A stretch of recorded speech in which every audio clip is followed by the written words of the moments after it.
From the client's perspective, they've got two options. So I have an Action Taker VIP Day intensive. Some people have an issue program that they want to come in. We spend a full day together, really spend laser focused time on a strategy, what their outcome needs to be, what's blocking them.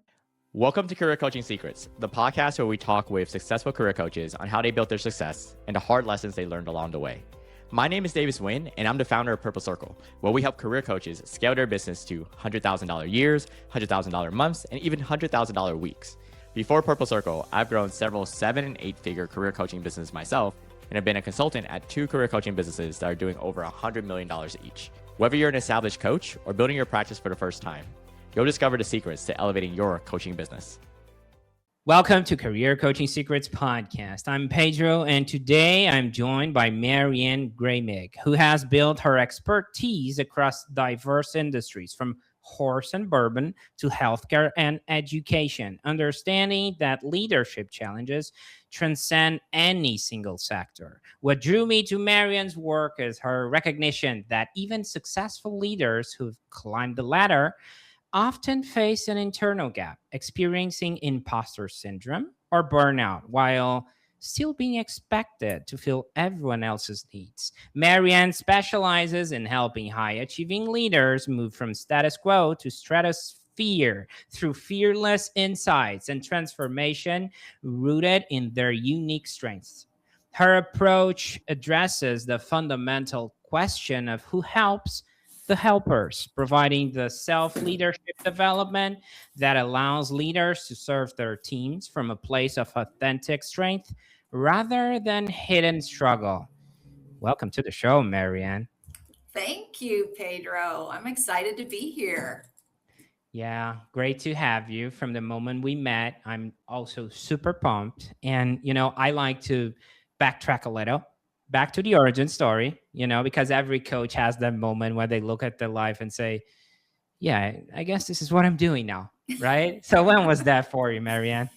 Oh, that for me was about 7 years ago. I had been introduced to Clifton Strengths in 2007 when I was the VP for Policy and Operations for an anti-obscenity organization, nonprofit I was working with that was dealing with the trauma and struggles of sex workers being trafficked and being abused. And it was a very hard work, a dark time, but a very huge purpose. So that was when I first was introduced to Clifton Strengths and leaned into it from a work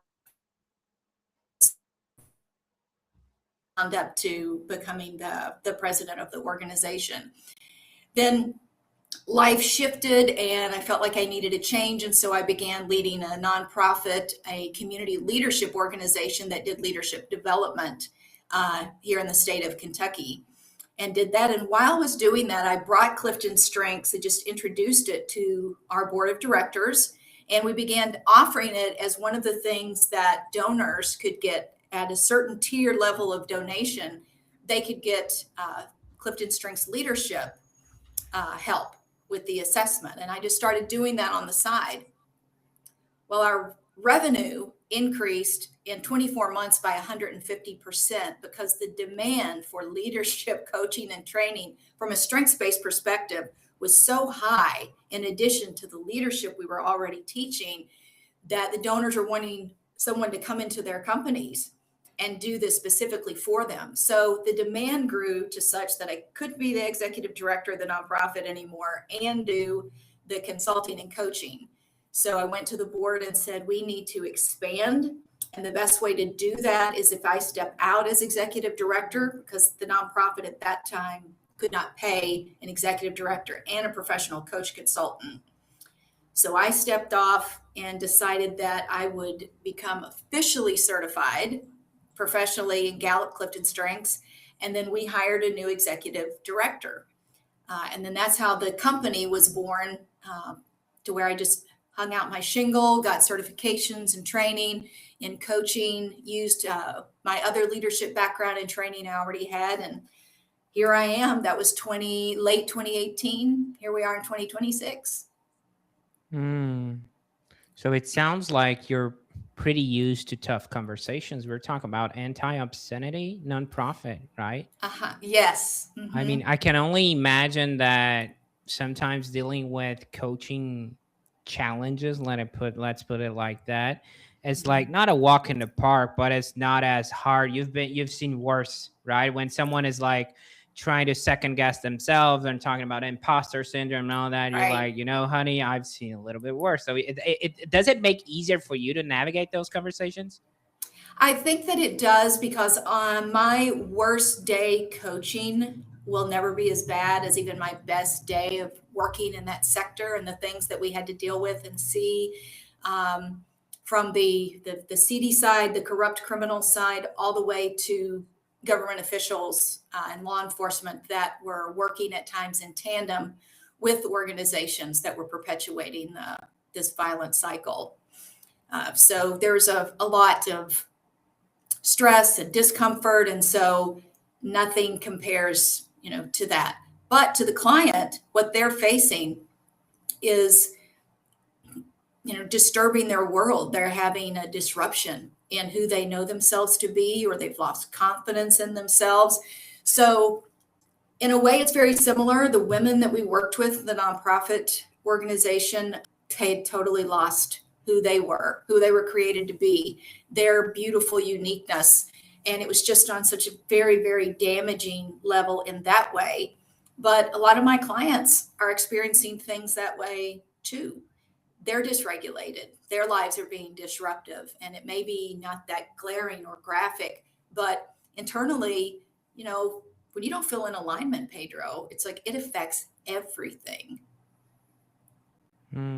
Yes, it's the whole person, right? That it's a myth that we can separate like the professional life and the personal life, because they intertwine eventually, and one affects the other. Now, what I would love to understand is like the shift, right? Like you started doing some leadership work, and then you eventually went to get some certifications, that dove into the coaching practice and all of that. Now, but I want to understand the identity shift, like from I'm helping people to I'm building a real business around coaching. You know that shift. I'm not sure if it's the first invoice. I'm not sure if it's the certification, the first paying client. How did that play out for you? Yeah, that played out really, really well. And I'll shout out to a coach named Brent O'Bannon, who was the first certified strengths coach in the world for Gallup. And he had a mastermind that he ran for brand new certified coaches.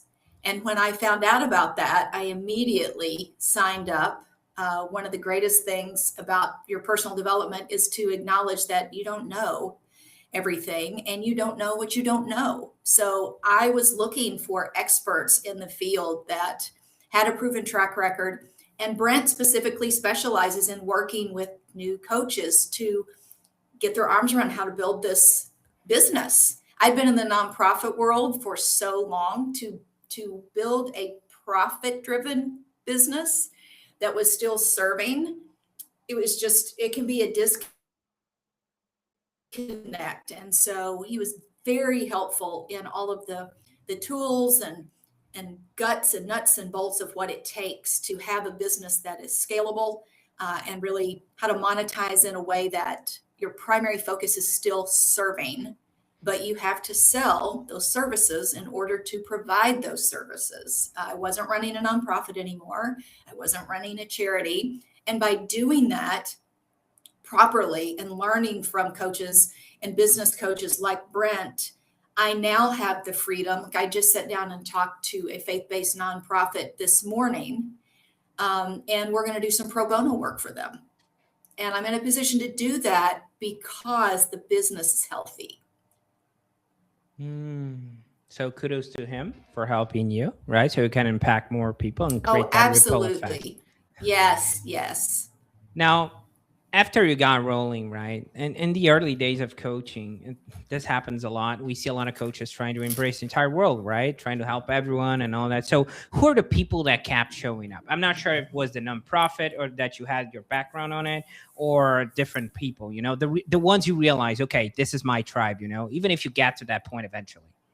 Right. So primarily I coach women who are finding themselves in a professional or leadership role. Not completely. I do have a few male clients, primarily women who are in a middle management, middle leadership, professional, all the way up to the C-suite level. And they're not looking for work-life balance. They think they are, but they're looking on how to integrate the best of themselves as a strong female leader. But what does that look like when most of, like, from even my generation and ahead of me, we're told you're trying to be little men, little businessmen. And that doesn't work for anyone. And so women who are trying to identify their own unique leadership style and be taken seriously in a room full of men without trying to act like a man or think like a man or dress like a man, it is a challenge. And I focus and work a lot with female leaders on that. Okay. Now, walk me through, how did those women usually find you, in the first place, marketing wise, Right. So when I'm invited to speak, say at a women's leadership organization or luncheon or at a corporate event, then women will be interested, and men sometimes, in coming into the coaching programs that I run. I have 2 offers that they will choose from. And then it has been had to do very little hard marketing, because the word of mouth, just when people are getting results and then someone says, hey, I'm struggling in this area, I think I need a coach. Don't you have a coach? Who's your coach? If you are the coach that your client says, yes, you need to meet my coach, because they are experiencing the growth and the transformation that is giving them the clarity and alignment that they need, then the services sell themselves. And I think if you're really clear on what's a good fit, there are clients that are wonderful people, potential clients. They are not a good fit. This will shock you, Pedro, I'm not everyone's cup of tea. And that's okay. I have other coaches that I'm aligned with, that I have relationships with, I collaborate with, that I will say that would be a good fit. I want to refer you to, Coach Sarah or Coach David, and really make sure they get where they belong. Okay. Now, let's pretend one thing. Let's pretend I have a sister. She's called Pedra. Okay. Pedra. She's a woman. Okay. She's in a leadership role, C-suite level. Okay. And she went to a lunch and learn. I'm not sure. Look at received a referral. Okay. I told her, you're great. Okay. It was a past client, something like that. And she eventually gets in a call with you or your team. I'm not sure how that plays out, but eventually you guys connect, and she's like, yeah, I want to know what working with you looks like. Right. And from her perspective, Pedra, okay, how would it look like to work with you? How does your coaching practice work structure wise from the client's perspective? Right. From the client's perspective, they've got 2 options. So I have an Action Taker VIP day intensive. Some people have an issue program that they want to come in. We spend a full day together, really spend laser focused time on a strategy, what their outcome needs to be, what's blocking them. Are they feeling stagnant? Are they in overwhelm, burnout? Are they navigating a situation that's not psychologically safe for them? They need better boundaries, and how their strengths, we go through and identify those and work with those, can propel them back to where they're in a state of alignment, confidence in who they are and what they're called to do in this season of their life. Some people want a little longer journey. So I have a 90-day leadership reset, and that is every 3 weeks for 90 days. We meet in a 1-hour session and pick 1 or 2 topics. Sometimes the most popular way they like to divide that up is one work issue and maybe something in their personal life, a personal goal.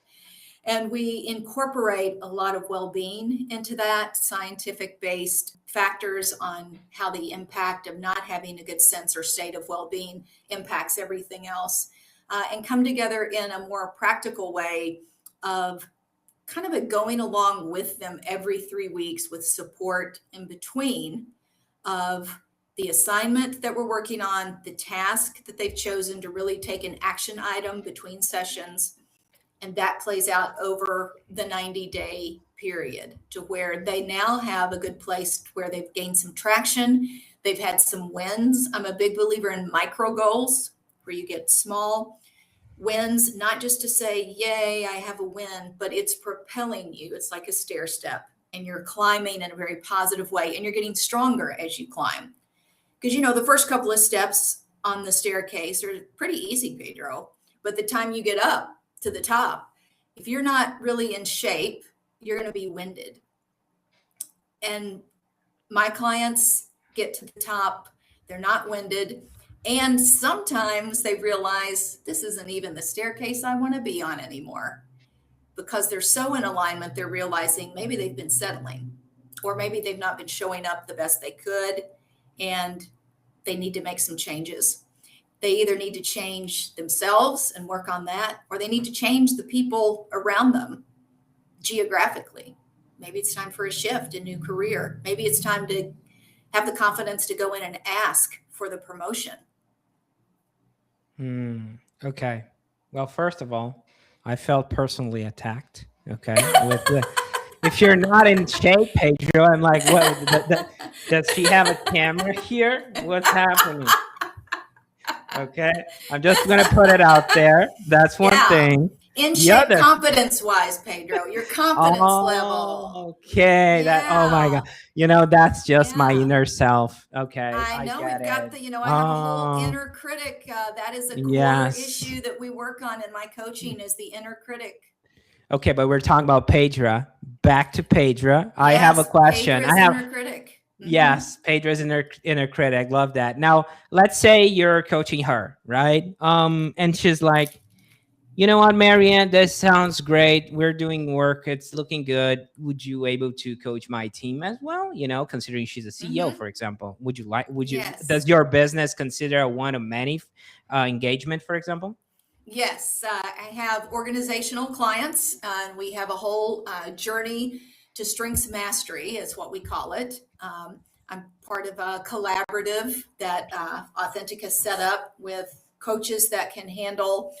We are in an engagement right now. Our most current engagement is with the 500 employees that are going through strengths-based leadership, self-leadership, team leadership. And then this CEO is very forward-thinking, very progressive. He wants it for every staff member in the organization. So we'll have another session with the next set of 120 employees. And these are all the way down the hierarchy to those frontline people. So we handle healthcare organizations. The state of Kentucky Department of Education has been a client. So yes, I love to go into organizations because we're very specific about how we do that. We'll have sometimes a leader will say, I've got some problem employees. Could you come in and kind of, fix them? No, we don't do that. I guarantee you that the employee is not the sole issue of why you're feeling tension or stress. Let's come in and do an assessment. And we work from the leadership from the top down. The first thing we do is get executive leadership alignment. Most companies think they have it. Most could be better aligned because there may not be a situation of complete psychological safety where you've got all of that learner safety, inclusion safety, challenger safety, to where people can really put forth an idea and know that they're not going to be ridiculed for it or poo-pooed or just asked to sit in the back and be quiet. Okay. Two things. First, I worked at a company, an IT company, and the owner had his daughter taking care of HR. And it sounded like nobody cared. She was like, she had all these plans, right? And structure and all that. She was very progressive, but the management didn't listen to her and did their own thing.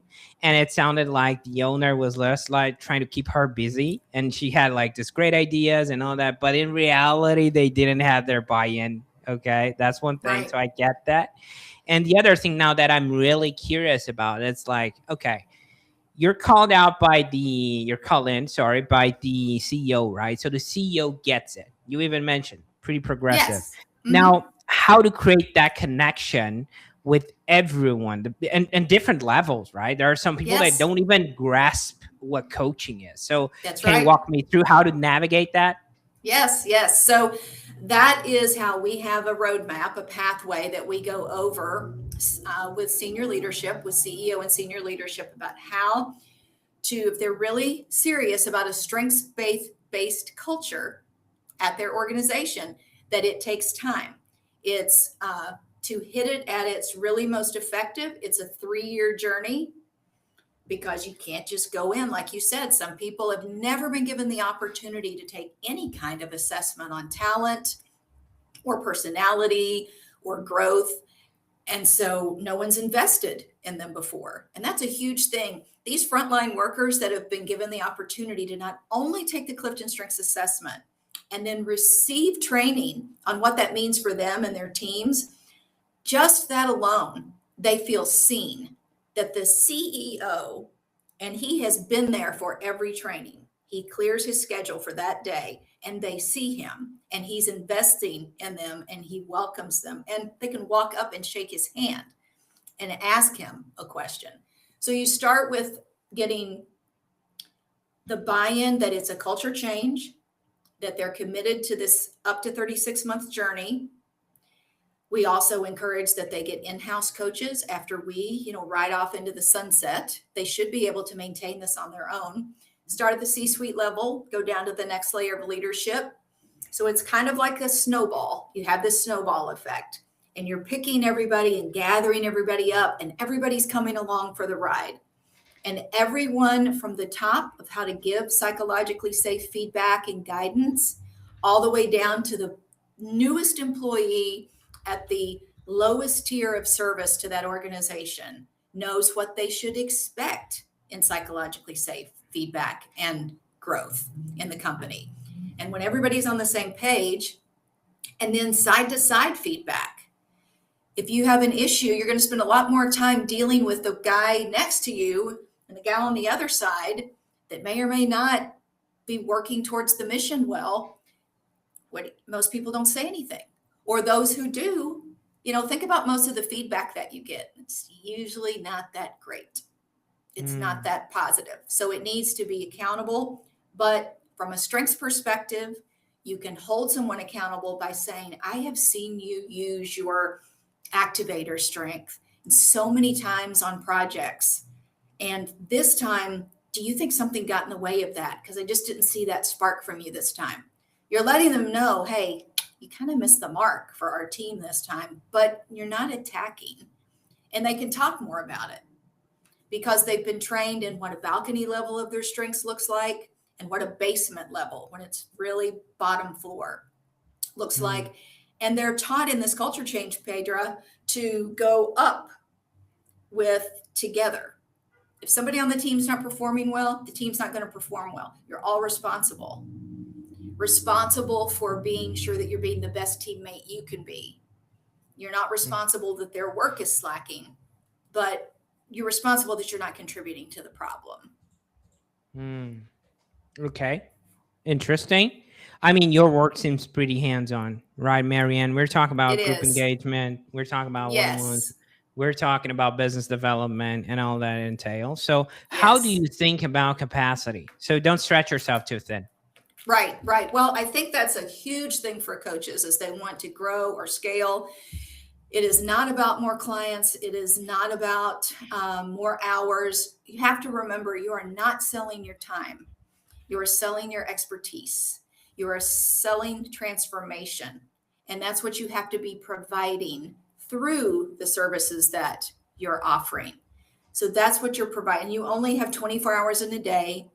If you are serious about your own self-leadership and well-being, you have to really be just tight on where those hours are being spent.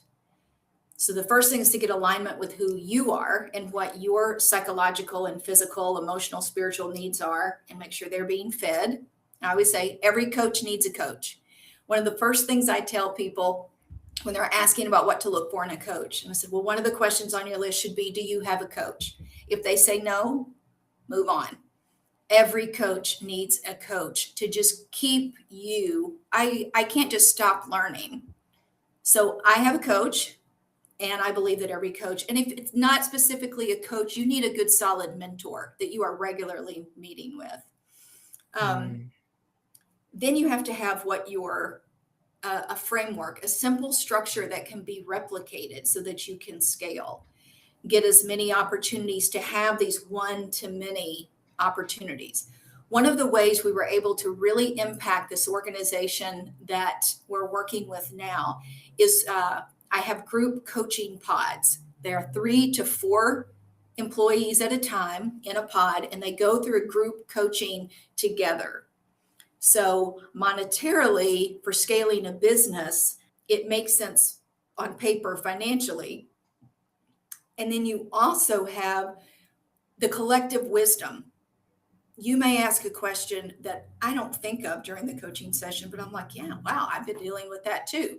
And then you hear somebody else say, yes, I dealt with that last year, and this is how my strengths helped me through that. So it's just builds on itself, but you cannot spread yourself too thin. And then that's where we got to the point that I had to form a collaborative. I have 2 other coaches that I asked to come in and form a collaborative, and I hold the contract for the organization's work, but it was too large for one coach. So I have 2 more coaches that come alongside and help me. My business is built on, I do not have employees. I have contractors that work in areas of the business that I do not have the expertise nor the desire to do everything. So, yeah. Yeah, that makes sense. Now, I'm curious about where you're taking all this, looking ahead a bit. Where do you see the business going? Are you thinking about scaling, hiring, even if it's on contract model, or is there a next step you're excited about, what future entails? Yes. Well, I just went through, things were getting very spread thin, challenging on navigating everything. And so by working with my business coach, we cut my offers down from 4 to 2, the 2 I just told you about. My 2 much longer coaching programs, I let go. Sometimes you have to kill your baby. And I did. So they were great packages, but it just wasn't, when you really sit down and look at the numbers and have your CFO or your accountant really start crunching and tracking where you are getting traction, what is pulling in the most percentage of revenue, you have to pay attention to that. So we figured out what that was. I went down to these 2 coaching packages. And the exciting thing is that has also given me more time to go out to get organizational contracts with my 2 coaching partners. And the most exciting thing for me is I'm beginning to do more keynoting and more breakout sessions for large conferences and corporate gatherings, which is very exciting. And around the topic of my book, I published my first book last year. I'm writing my second one now, but it is gaining in popularity as a keynote topic. And I love that. I love being able to share the message with, 400, 500 people sitting there at a time and hoping to up those numbers. Okay. And of course, whenever we're aiming towards the next chapter, always something under the hood that we're refining, right? Yes. So yes. What are you currently trying to improve or tighten up in your business right now? Right. I was working on that right before we got on this call. And that is on the, I was asked to do a keynote on passion for your work and time management. And so and at first I was thinking, okay, and it's 45 minutes. So it's a kind of a big ask, could you cover time management and how to have passion in your work? But really, it's just part of the coaching I do already. Time management becomes much, much easier when you identify the season that you're in, what that passion is, what that really feels in alignment of how you want to serve in this chapter, in this season. The time management piece will almost work itself out if you stay true to what you know you're called to for this season. I work a lot with, like I said, micro goals, but also chapters of life. We have this thing like, oh, I have to know what my, purpose is for all of life. And I just don't believe that. We go through different seasons of life. My purpose when I was 10 years old, when I was 20 years old, is different than it is now. Life is different. And when we start to feel those shifts, like something's off, I'm not sure, this just doesn't seem to fit anymore. There's nothing wrong with you. The chapter's changing. And that's not a bad thing. It can be scary because it feels wonky and uncertain, but I love to help my clients lean into that and just say, let's explore this. Instead of being fearful, let's get curious. What's going on? Maybe your strengths have evolved. They should. You've been working with them. What are they trying to tell you that they're ready for now? And it's exciting. Okay. Yeah, that makes sense, because thinking back, it's like, oh, in a kindergarten and high school, you're like, I'm going to be friends with Timmy that wants to be a firefighter for all life. In reality, we change, right? It's like it's the way I see it, it's like it has an expiring date that we don't know. That's right. It's like eventually this is not going to work out. I'm going to change. But yeah, being aware of that, I think it makes sense. Because when we talk about goals, people sometimes they talk in a way that is so fixed, right? In 1 year, 2 years, 3 years, 4, this is going to happen, and this is going to happen, and this is going to happen. Right. And when you mentioned the time management, I have people in the space, like in the coaching space, challenging that terminology. Like they told me it's not time management, it's priority management. How do you feel about that? I agree completely. My presentation that I give, and there's an attached workshop, is called Leading the Clock, because I will just tell an organizer, if you name a workshop time management, no one is going to come. That's like your grandpa automatically comes into mind that got a gold watch after 40 years at Ford. Great. But that's not how this generation thinks. So it's leading the clock, and it absolutely, people are not overscheduled, Pedro. They are misscheduled because they are misaligned in how they are spending their time. They have to find out what it is now that really makes them want to get up in the morning. And chapters have varying lengths. One of my coaching partners, she's fabulous. She knew at 5 years old when she was on an international flight with her parents. She said, I want to be an international flight attendant. She was 5. It never changed. It never wavered. She's 60 now, but in her late 30s, she went to college. She got degrees in French and Spanish, and she flew the American Airlines route from Raleigh, North Carolina to Paris, France for years. Then she went up in how she wanted to serve was different. She went into leadership at American Airlines. Then she decided she worked in the health and holistic wellness space and became the CEO of a great company there. It kind of changed, but there's still that service model running through, serving others. And then now she's a coach, and she's a fabulous coach. But at 5, she knew what she wanted to do. She made it happen. And so that chapter was a long one for her.